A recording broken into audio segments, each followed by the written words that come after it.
Good morning guys. Ngayong araw magre-renew tayo ng ating lisensya.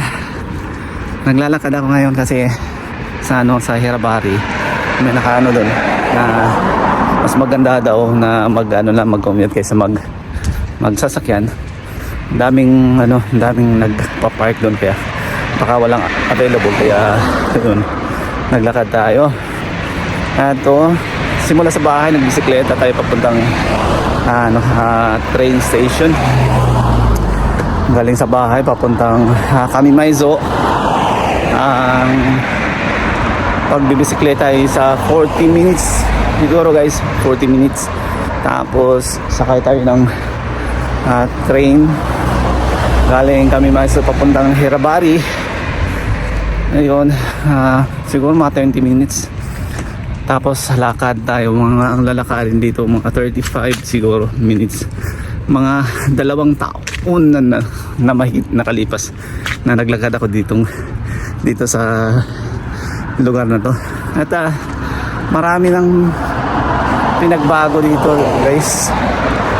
Noon ngayon doon pala may nadaanan ako na Philippine store. Arat na ang pangalan ng Philippine store, sari-sari. Arat siguro yan, Pampanga, Arat o Ilocano kaya. Ayun yung pala natin, magti 3 years na sana sa April ata, April ako nabigyan ng lisensya. Inaano kasi nila sa birthday kaya magbe-birthday tayo next month. Ayun, napaagang dating ng may sulat kasi na dumating sa bahay na kailangan na mag-renew. Kaya yun, pag mag-renew naman kailangan mo magpa-appointment. Mag-ano ka sa website nila doon. Kung ikaw kung anong araw, anong oras. Hindi pwedeng mag-book in diretso doon. Kailangan mong magpa-appointment. Pag may appointment ka na, i-screenshot mo ang QR code. Tsaka yun ang ipapakita mo doon sa Hirabari para titingnan nila kung may appointment ba o wala. Tapos yung lisensya mo, saka yung residence card. Ayun, habang naglalakad inihingal na kasi hindi na tayo nagkapaglakad ng medyo mahaba-haba. Puro na lang sasakyan. Ayun na tayo ngayon sa paglalakad. Ay yung lang pala natin guys, isang lang to, update kasi matagal na tayong hindi nag-upload. Busy sa trabaho. Wala nang oras para makapag pamingwit. At yung pamingwit natin medyo malayo rin naman. Tapos bukod pa yung natin, asawa ko may part-time kasi nahatid ko at saka sinusundo ko. Kaya halos wala na tayong time. Pag lang siya, nag-rest day lang siya doon sa part-time niya. Yun, makapag pamingwit tayo sa malayo. Kaya yan lang muna guys. Pagdating natin doon pala sa Hirabari, kasi bawal ang bawal ang camera, ang video. Hindi tayo makapag video doon sa loob. Dito lang tayo sa labas. Tapos yun, i-update lang natin kung nang resulta sa natin sa pagre-renew. May pa daw, may seminar, bali 2 oras ata ang seminar. Tsaka yung sa test sa mata, kung hindi pa ba nakakita ka pa ba sa mga maliliit na bagay. Kaya i-check nila para pag malabo na mag-ano na sila ng salamin. Kailangan mo nang magsalamin para makakita ka. Eh medyo maayos pa naman yung ano natin, vision, kaya ano na muna, pagsikapan natin na magandang resulta sa eye test. Kaya yun guys, habang tayo medyo yung naglalaan pala tayo ng oras. Nagising ako nag-alarm ako ng 8 o'clock. Tapos ayun, naligo. Tapos maligo, kumain. Kasi hindi ko alam kasi yung ilang oras ang ang kailangan. Dati doon kami sa Sakae, alam ko yung oras. Ngayon lumipat kami ng bahay. Ang oras naman hindi ko kung sa pagbibisikleta kasi yun, kumakain na rin yun ng oras. Samantalang kung sasakay lang kami, mga 15 minutes lang ang bike. Medyo malapit na siya para sa station, sa Kamimaizu station. Ay Takabata na kami nakatira, medyo malayo. Kaya mas maganda kung maglaan tayo ng oras yan, para hindi tayo malate.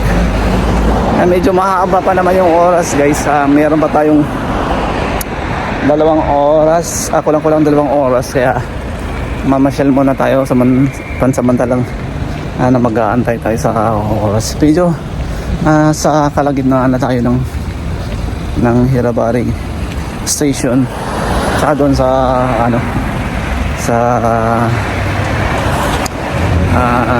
Hirabari driver's license center.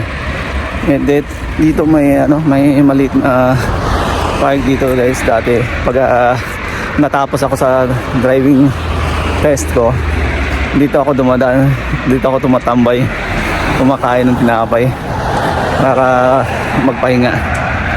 Dito guys, yan, dito ako nagtatambay. Nag-ano na yung mga kulay ng dahon, nagbabago na dahil ay autumn na. Pero yung autumn patapos na rin, magwi-winter na guys. Kaya may nagja-jogging, bawal tayo kaya kailangan natin baguhin ang ating camera. Ikot muna tayo dito habang may oras pa. Ayan, dito ang daming may dito, may tawag na ito, may pagong dito. Ayan, hindi pa yung kasi yung ilog nila hindi na nalilinisan, wala nang kaya may maraming tumutubo na na damo sa gitna. Ayun mahaba na yung mga damo. Maraming naghahunt ng picture. Ayan kasi may ibon kasi dito na lumadapo, rare na ibon. Meron silang shark dito. Kaya naghahunt. Meron na palang dito, may basketballan. Dati walang basketballan dyan. Lang yan dyan, tawag na ito, tinisan. Ayun may bibi. May bibi guys, naglalangoy. Ayan yung bibi. Sana yan na. Ayan na. Ayan, dito may maliit na bibi. Wild duck. Ayan, dito may isda din dito na malaki. Ayan. May lumapit din naman, medyo malaki-laki. Ang dami nila nag-ano sila ng pagkain. Yan, meron din doon. May isa din nag-aantay ng isda. Nag-hunting ng isda. Ay, ito pala guys, yung na yan. Yan yung ginagamit namin dati sa sa People's Palace na pang decoration sa restaurant. Isa nag-aantay na naman din. nag-aabang. Titingnan natin kung may makikita. Ayan, may isda pala dito guys. Ayan, may malaking isda. Ayan, mababaw lang siya guys. Ayan, laki ng ano, karpa. Daming karpa, malalaki. Yan sabi, ano sa Kanatsuri Kinshin daw, bawal mamingwit doon sa doon sa loob. Ayun, lakad na tayo papuntang papuntang Hirabali doon. Hindi na tayo tumuloy doon sa unahan. Dito lang tayo. May zipline dito sa mga bata, kaso nga lang bawal tayo mag video. Kaya ayan sa likod nag-zipline. Guys, patuloy natin yung ating paglalakad papuntang sa ating patutunguhan. Yun pala yung video pala natin guys nung nakaraan 2 years ago na nakalipas, bago pa tayo umpisa maging magba-vlog. Ano pa lang yun, yung pag-video natin hindi pa gaano maganda.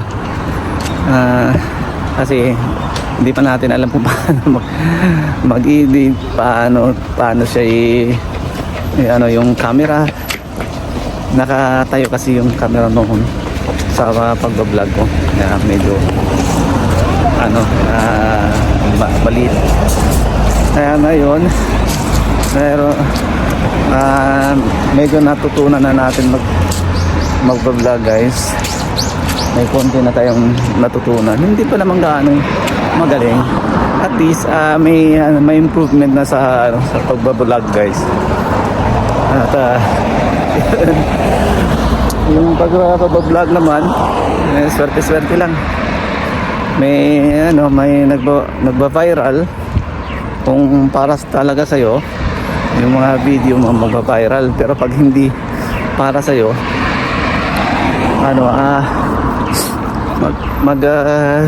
sikap ka lang, unti-unti maabot rin yung, pero hindi naman asin na malaki. At least may improvement. Dito tayo sa may maliit na guys, may garden dito na mga taniman. Punan natin. Ayan. Dito rin ako dati tumatambay pag uwi ko lang galing sa ayan. Maliit lang siya. Doon. May nag-aalaga dito. Ayan, may mga halaman din dito guys. Ayan. Yun. Mga konti, maliit lang na tambayan. Kaya yun, may yung sa ating pag-vlog, swerte lang din kung yung kung para sa'yo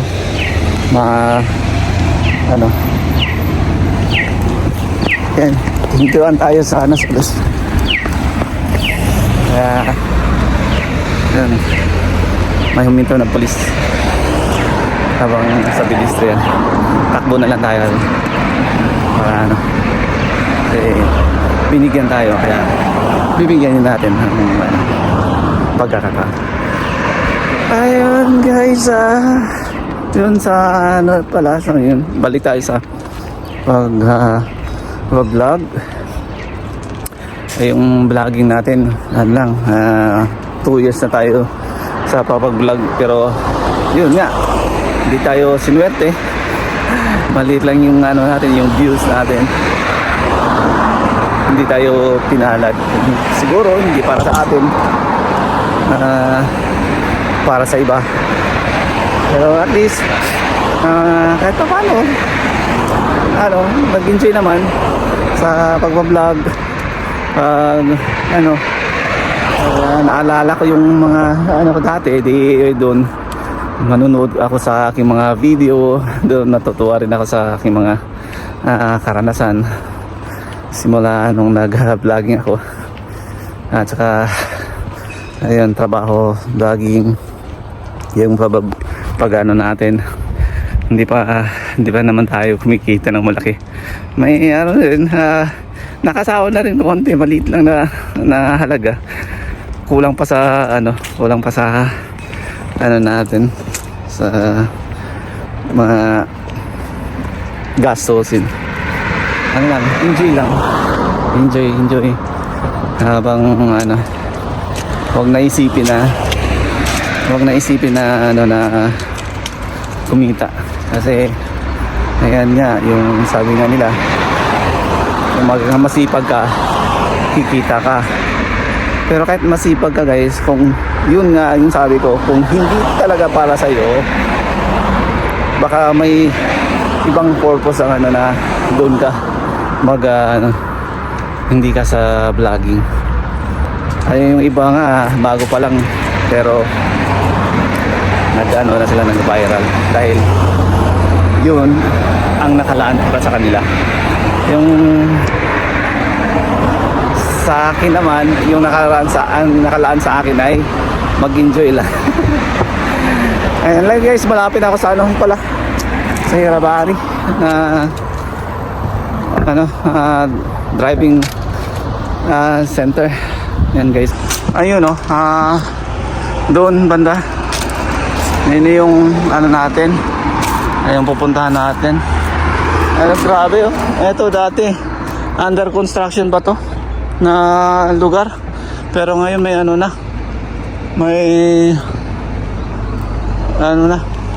may building na. Government ata to kasi may number. Ni-renovate lang yung dati meron kasi dito luma. Renovate lang, binago lang nila. Yan na. Binago lang nila yung building. Tapos nilawakan nila yung lugar. Na dito nakasara kasi dito Tapos ito din nakasara. Ngayon ginawa nilang parking sa ayan. Ayan guys, malapit na ako, kaya update ko na lang kayo mamaya pag natapos tayo sa ating pagre-renew. Pansamantala mag-off tayo ha. Ayun guys, dito na tayo. Pero yun guys, natapos na yung pagre-renew natin ng lisensya. Napaaga yung pag-renew ko guys. Yung schedule ko pa lang 1 o'clock.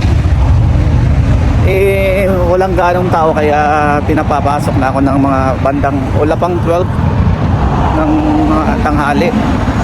Nag-ano na ako doon, tapos nagbayad. Pagkatapos magbayad, nag-check sa mata. Pagkatapos ng check sa mata, ayun, doon na, may 2 oras na seminar. Nag-attend ng seminar ng 2 oras. Nag-umpisa ng 12:20. Natapos ng alas 2:20. Kaya katatapos lang guys. Pagkatapos ng seminar, yun, ibinigay ng ating lisensya, yung bago nating lisensya guys. At yun, binigyan tayo ng 3 years ulit. Mag-expire sa 2029. Na kasi, di ba, 2026 na, kaya 2029 siya mag-expire. Tapos bago naman yan guys, mga November na naman ulit, darating yung papel para sa 2028 ng November siguro, darating yung papel ulit para mag-renew ulit. Yan. Grabe. Seminar 2 oras para sa pag sa mga aksidente o sa mga intersection, yung sa gabi, yung mga seminar para maiwasan yung aksidente. Tapos kung may aksidente, anong gagawin mo? Yun, tatawag ka ng pulis, tsaka ambulansya para ano yung aksidente yung tao. Grabe yung pagtitiis guys, kaya yun, pagkatapos naman nun masaya na kasi nakuha na natin yung inaasam natin na lisensya. Yun. At ngayon pauwi na tayo. Lalakad na naman tayo papuntang ano guys, sa Kirabari station. Mga siguro 30 to 35 minutes ang lakad. Tapos paglalakad sakay tayo ng train. Tapos bisikleta na naman ulit pauwi ng bahay. Wala pang tanghalian guys. Wala pang tanghalian. Tumutunog na yung tiyan ko doon sa sa seminar mo. Kumukulo. Nakakahiya naman. Pero okay lang. Di bali na. Medyo stricto yung namin, yung nag-seminar. Yung kailangan hindi ka antukin. Pag inaantok ka, lalapitan ka at tatanungin. Muntikan pa naman akong inantok. Kaya pinilit ko na para hindi mapahiya. Ayun, may mga naman. May mga nalapitan. Tapos may dalawa pang makukulit na pinagsabihan na bawal na mag-cellphone, nag-cellphone pa rin. Ay, nako. Sabagay, naman ibang lahi guys din. Siguro yun, Vietnam Jin, Vietnamese. Yun, tinatanong siya kung nakakaintindi ba siya ng Japanese. Sabi niya hindi siya nakakaintindi. Binigyan ng ng ibang libro, English naman, kasi sabi nakakabasa ng English, kaya yung English ang ibinigay. Sa akin naman Japanese naman guys, kaso hindi naman ako nakakaintindi ng Japanese, nga di ako marunong magbasa ng kanji. Kaya binigyan kami ng test paper. Tapos tinanong ko kung may ibabang papel, kasi hindi ako marunong magbasa ng kanji. Sabi niya walang takbo tayo. Kasi go. Ay, wala na. Dito na tayo. Tawag na ito. Sabi niya walang ibang papel, kundi lang, Japanese lang, walang English. Sabi niya dalhin mo na lang sa inyo, tapos unti-unti mong sasagutan yung papel na yan. Ayun, nasa nasa bag, pinadala yung piece paper para sagutan natin sa bahay. Lang naman doon yung mga check, yung mga exam, kung umiinom ka ba ng alcohol o may mga sakit ka ba, yun. Yes or no lang naman ang doon, ang sagot. Translate ko naman bago mag-umpisa yung test namin. Kaso ayaw kong magpa-pretend na na marunong, kaya tinanong ko na hindi ako marunong magbasa ng kanji. Pag nagpapa-pretend tayo na marunong, baka mamaya tatanungin tayo, hindi tayo marunong magbasa, at sabihin, paano mo nasagutan yan, hindi ka naman marunong magbasa ng kanji. Yun, hindi ko na lang sinagutan, pero may sa likod, merong answer key, may sagot doon sa likod guys. Pag nakita ko na nga yung sa likod, pero ayaw kong sagutan. Nakita ko na yung mga sagot doon, napansin ko nasa likod ng papel.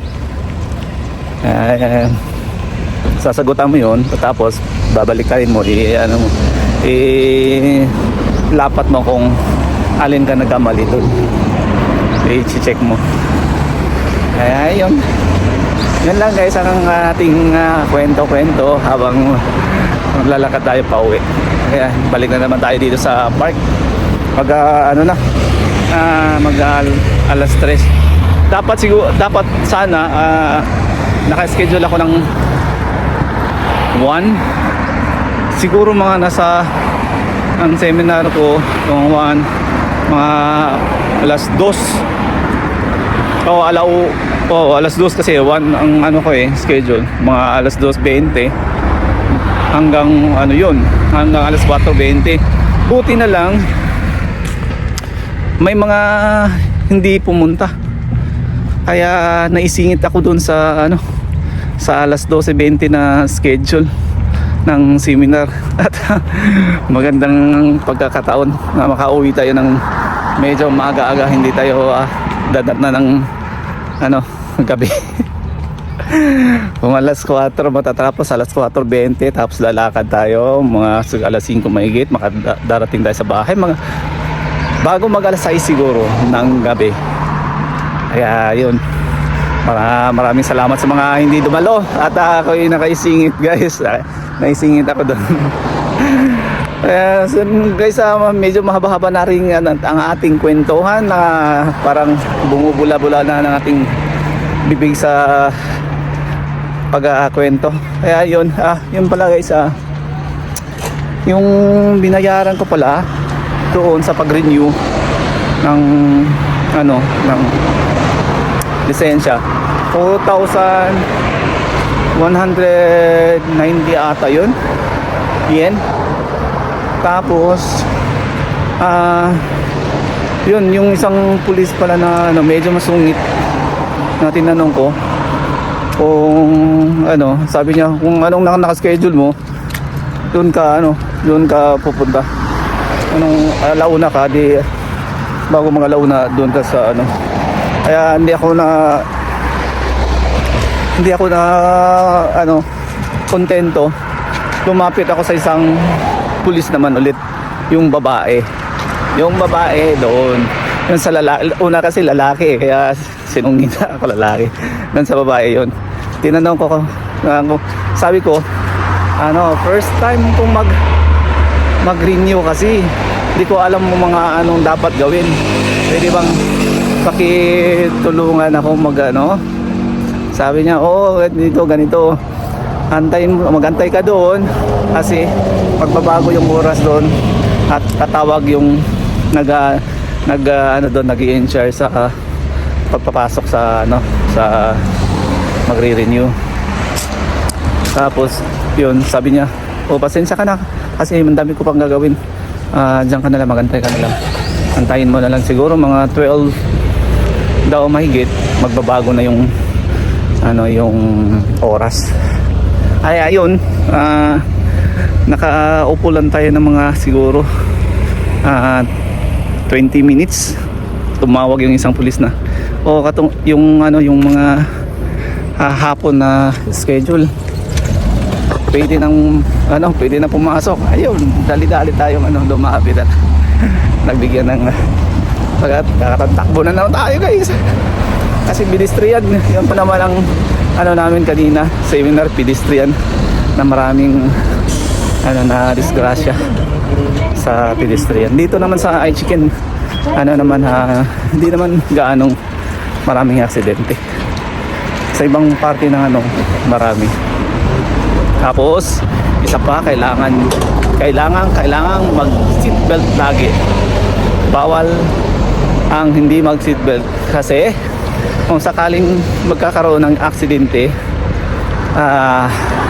konti lang ang matatamong injury sa katawan kung mag-seatbelt. Kaya ingat tayo lagi sa pagmamaneho ng sasakyan para makaiwas ng aksidente. Ayan guys, medyo mahaba na yung ating kwentuhan. Hanggang sa muli lang guys, hanggang dito na lang ang aking pagkwento sa inyo tungkol sa aking pag-renew ng aking lisensya. Hanggang sa muli guys, maraming salamat sa inyong lahat at sana hindi kayo magsawa sa aking mukha kasi halos ako lang laging nakikita dito sa aking video. Hanggang sa muli, mabuhay po kayo, mabuhay po tayong lahat at paalam.